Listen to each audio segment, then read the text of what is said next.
আসসালামু আলাইকুম সকলকে। আমি বেস্টের চৌধুরী হাশমি, চৌধুরী অ্যাসোসিয়েটসের পক্ষ থেকে আপনাদের সকলকে স্বাগতম জানাই। আজকের ভিডিওতে আমি ইকেভিআই ইন্টারভিউ অর্থাৎ আপনার ভিসা আবেদনের পরে United kingdom visa and immigration authority একটা ইন্টারভিউ নিয়ে থাকে, এটার ব্যাপারে কিছু আলোচনা করতে ইচ্ছুক। এই ইন্টারভিউতে আমরা কেউ কিছু জিনিস যদি অ্যাভয়েড করতাম তাহলে ইন্টারভিউতে আমরা অবশ্যই সাকসেস হতাম। সেগুলো আমি সংক্ষিপ্ত করে বলি। প্রথম পয়েন্ট হচ্ছে অ্যাভয়েড রিডিং ফ্রম স্ক্রিপ্ট ও রিহার্সিং দ্য আনসার। এই জিনিসটা আপনারা অ্যাভয়েড করবেন।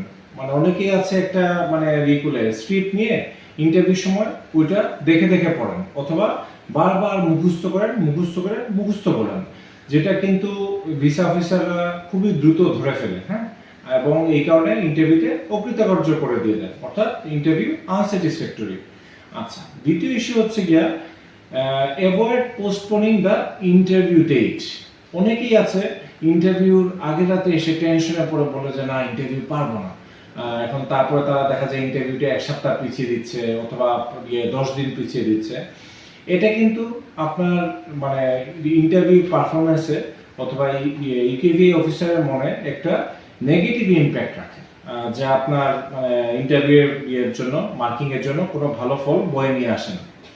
3 নম্বর পয়েন্টটা হচ্ছে অ্যাভয়েড লাইং। আপনারা আপনার ইন্টারভিউতে কোনো মিথ্যা কথা বলবেন না, হ্যাঁ। যেমন আপনার ভিসা আবেদনের জন্য যে জব লেটার আপনারা ব্যবহার করেছেন সেই জব লেটার থেকে আপনারা বলবেন।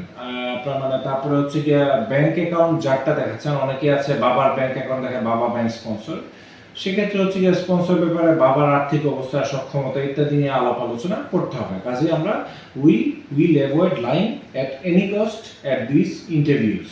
আচ্ছা, আরেকটা ব্যাপার হচ্ছে কি, ইন্টারভিউতে নেভার বি লেট।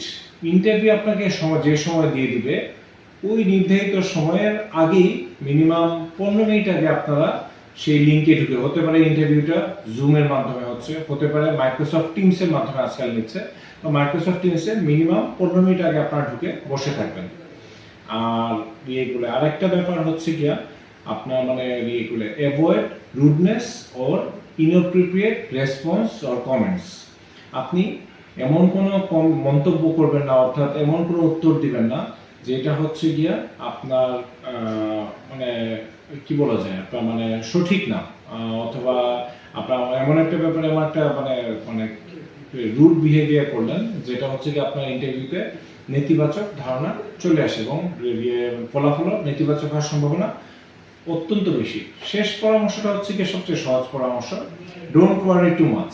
বেশি উদ্বিগ্ন হবেন না, ইন্টারভিউ নিয়ে উদ্বিগ্ন হওয়ার কোনো কিছু নেই। আপনি আপনার বন্ধু বান্ধব, নিকট আত্মীয় অথবা আপনার যে এজেন্সির মাধ্যমে আবেদন করেছেন তাদের সাথে মক ইন্টারভিউ দিন বারবার, দেখবেন আপনার এই ভীতিটা কেটে যাবে।